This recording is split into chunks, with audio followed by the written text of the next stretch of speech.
Well, I'm not quite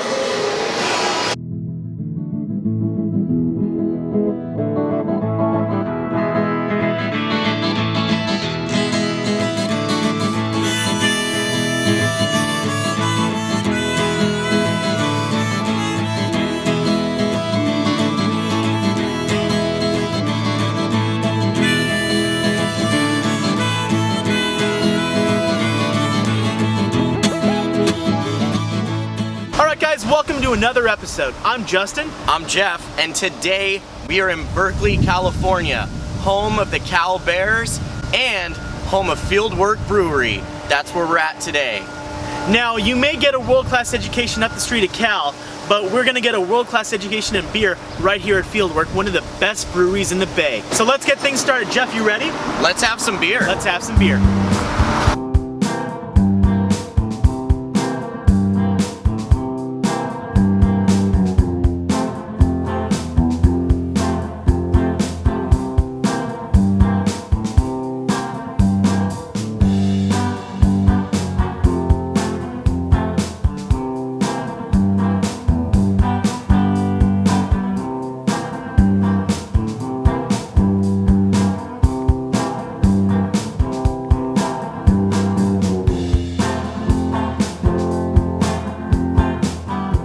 First beer up today is called Finer Things. It's a mosaic light lager. It's got a beautiful light straw color to it.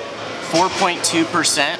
It's a great way to start out the day. Let's see how it tastes. Cheers. Wow. This is such a unique flavor when it comes to lagers. It's got the light malts in it, but at the same time it's using the mosaic hops, so you're actually getting really fruity tropical aromas. And you're even getting some bitterness off the body itself. It's still light and refreshing like a lager is, but it's almost like a pale ale and a lager had a baby. It's a beautiful blend of two different beer styles. It's still bitter, but still crisp. It's a nice balance between both. All right, guys, first up is the Outdoor. It's a hoppy Pilsner, 5.3%. Love my light beers, love my crisp beers, my clean beers. Let's try this one out. Cheers.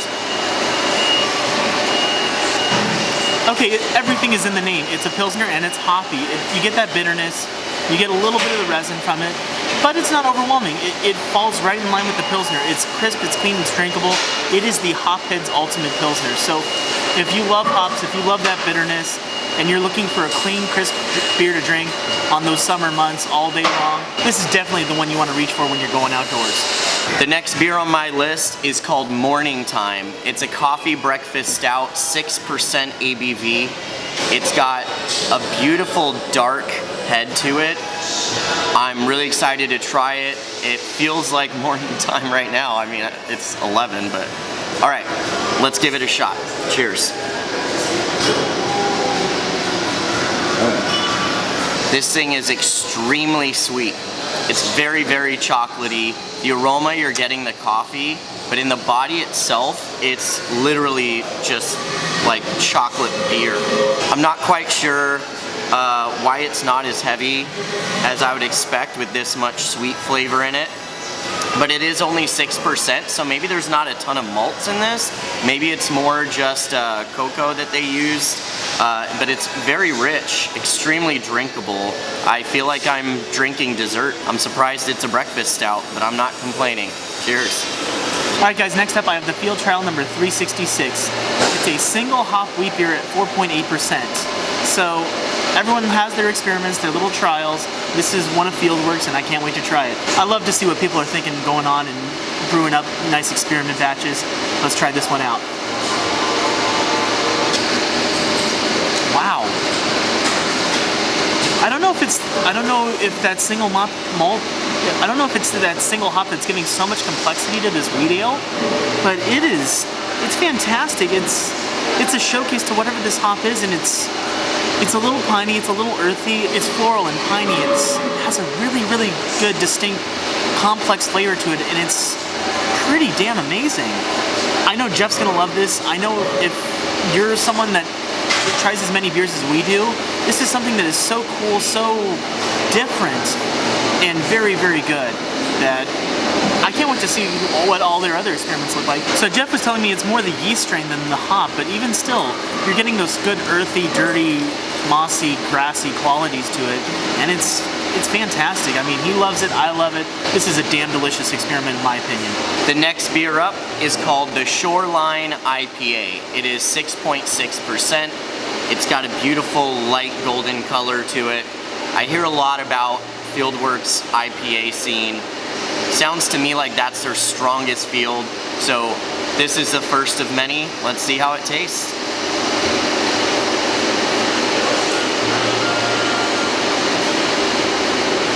This is light, it's crisp, it's refreshing, it's bitter. It definitely has a bitter body to it. It's very floral. The aroma, you're getting floral notes. The body, you're getting floral notes. The bitterness stays on your tongue a little while. Even as I'm talking now, it's still kind of there, but it's not overpowering. This is not a super strong IPA.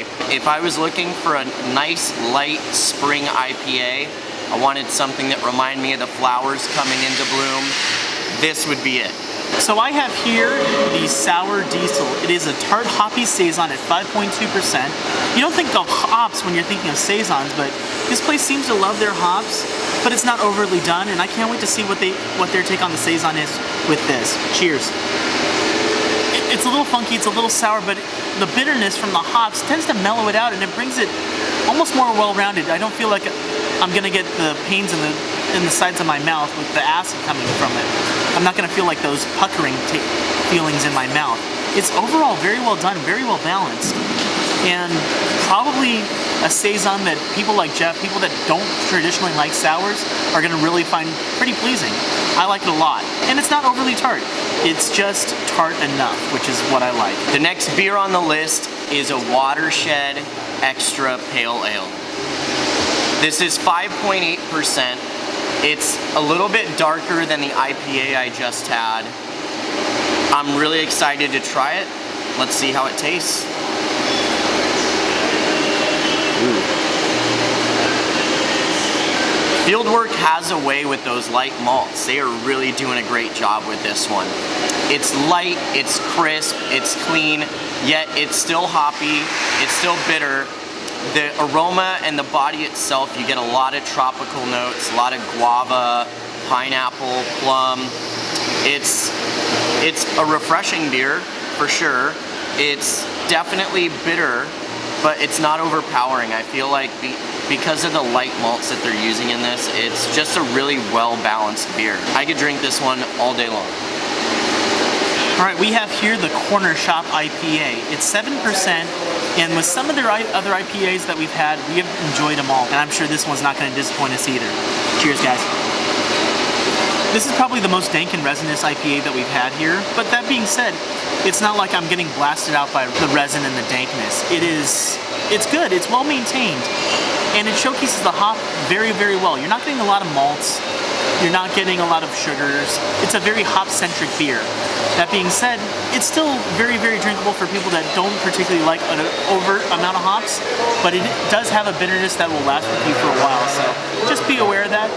If hops aren't really your thing, there are plenty of other IPAs here that are just delicious, but if you love IPAs and you love your hops, this is probably definitely the one you want to go with. This next beer up is a collaboration beer with Alvarado Street Brewery, another very well-known brewery in the area. This beer is called Hammer Pants. It's 6.2%. It's a peachy IPA. It's got a beautiful cloudy color to it, a dark gold. I'm excited to try this. Cheers.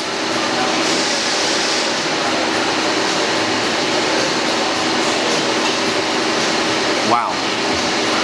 Such an unusual flavor. Out of an IPA, I don't think I've ever had anything like this before. It's kind of like a sour and a pale ale fused together. It's a little tart, not super tart. It's definitely sweet. I mean, man, you get a ton of peach flavor out of this. But at the same time, the bitterness of the hops, it's very subtle. Like, you really don't get a ton of it. But you can tell that the hops are what's really bringing everything together, melding it together beautifully. It's a very different beer from anything I've had recently. but damn is it good. All right, guys, we're starting to move into the dark here. This is Shoot the Moon. It is a Citra Stout at 4.7%. You know how I love my dark beers, and Citra hops, I'm always in. This should be a very, very interesting interpretation, and if it's anything like the quality that they've had here, gonna be something very, very special. Cheers. Ooh. Okay, guys, if you're looking for your traditional stout, this is not it. What this is you're getting those stout flavors, you're getting those stout aromas on the smell, you're getting the chocolate, the coffee, the caramel, all that. On the taste, though, it's something so unique. I wasn't expecting it, although I probably should have with a name like a Citra Stout. You're getting those Citra hops, giving a little bit of citrus to it, and then you're getting those stout flavors. I'm not saying it's bad, I'm just saying I'm not used to that. It's very, very interesting, it's unique. I don't know what to think about this beer because it's so unique. It is delicious though. If you like Citra hops, if you like stouts, this is definitely something you need to try. My final beer today here at Fieldwork Brewery is called Storm Surge. It's a 9.9% double IPA, and today it's on nitro. I haven't had many IPAs on nitro, so I'm really interested to see if that helps or hurts this beer. From what I hear, this is one of the go-to beers at this brewery, so let's try it out. Cheers.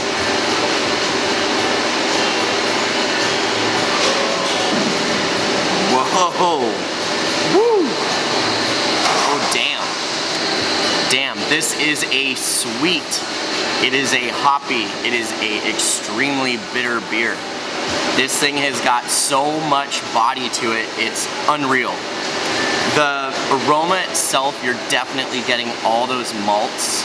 It's bready, it's toasty, and then you get into the beer and all the bitterness from the hops just hits you like a giant tsunami.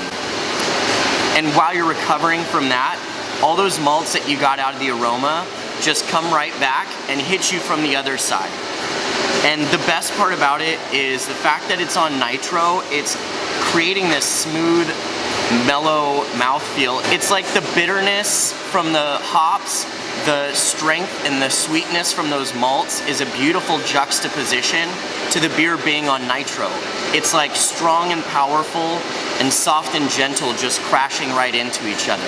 All in all, this is an extremely unique beer. It seems like that's a common trend here at Fieldwork. I have to say I'm extremely satisfied. All right, guys, my last beer here at Fieldwork is going to be the Hot Chocolate. It's a Mexican export stout, 6.6%, contains lactose, and it's on nitro. So this, if you're looking for those traditional stouts, this looks like it's going to be one hell of a beer. Cheers.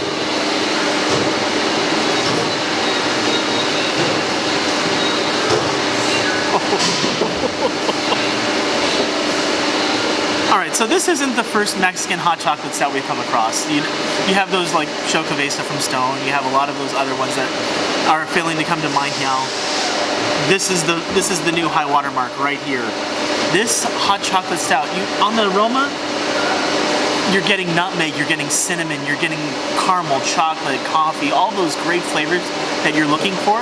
And where the taste, when you're tasting it, you're expecting the taste to disappoint. You're not gonna taste all those distinct flavors. It comes through in spades. You get a little bit of spice right at the back of your throat. You're getting cinnamon, you're getting the nutmeg, you're getting the stout, you're getting all those great stout flavors, the nuttiness, the caramel, the chocolate. All of it's right there. And the nitro just smooths everything out, makes it silky. Just a delicious velveteen feel in your mouth. It is by far the best Mexican hot chocolate stout that we've had. And this is the new benchmark. If you want to try the pinnacle of what that type of beer is, you found it right here at Fieldwork. So we've now tried the beers here at Fieldwork. It's time to talk about which ones were our favorites. Justin, I'm gonna go ahead and start with you. Well, dang. That's the best way to describe it. When it comes to a favorite beer here for me, you're gonna be really, really surprised and you're gonna find out why. I didn't pick the hot chocolate which is now my favorite high water mark as far as Mexican hot chocolate beers go. The reason why is because I wanted to showcase something that's even more special and even more unique to Fieldwork, and that's Shoot the Moon. The Citrus Stout, it is something so unique that we've never had before, and that's saying something with the who knows how many hundreds of beers that we've had so far. It's the Reese's Peanut Butter Cup of drinks. It's the, you got my IPA in your stout. No, you got your stout in my IPA.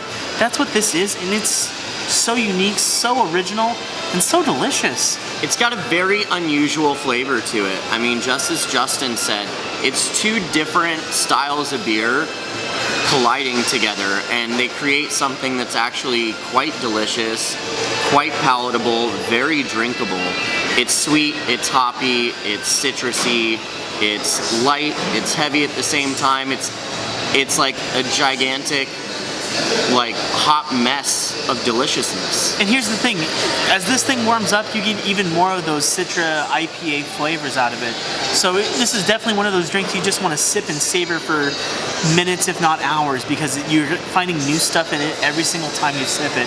And that is by far one of the most original and unique drinks I've had so far. Jeff, what was your favorite? I was going to pick the finer things. For me, that was a Mosaic Light Lager.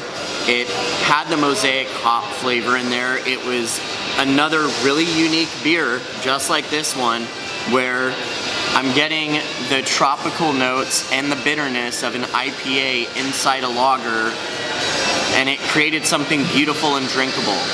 But there's one more beer, and it's a beer we didn't review today. We reviewed it at Brewbies Fest just a couple days ago. And if you tune into that episode, you can see my review there. Doodly, doodly, doodly. It's called St. Thomas. This is actually a Mosaic style IPA. It's made with a special yeast strain based out of San Diego, California. So for me, I mean, I'm a SoCal resident.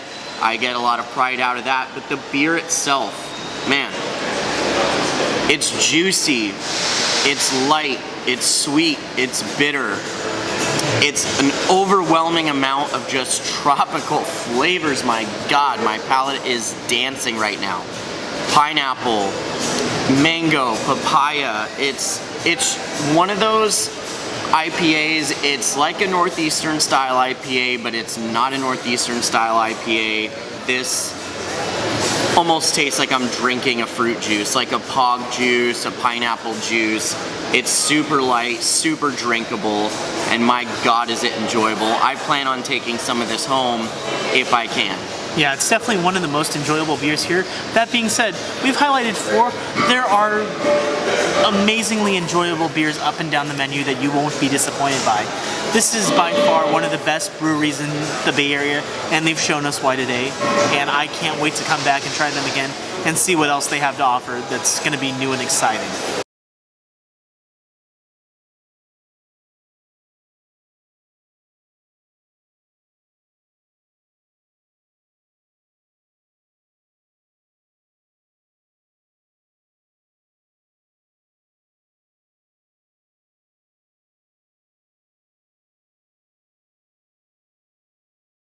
Alright guys, that's gonna do it here at Fieldwork Brewing in Berkeley, California. Justin, did you have a great time? I had an amazing time. We talked to some amazing people, met some of the locals, met some people from out of town, and overall just one of the finest experiences in the Bay Area. Well, and don't forget, we tried some amazing beers today. Man, I had some beers that I'm gonna be thinking about on my way home. I even brought some with me to take home. That's how good they were. If you enjoyed this video, make sure that you like, share, and subscribe, and we'll see you next time on Let's Have Some Beer.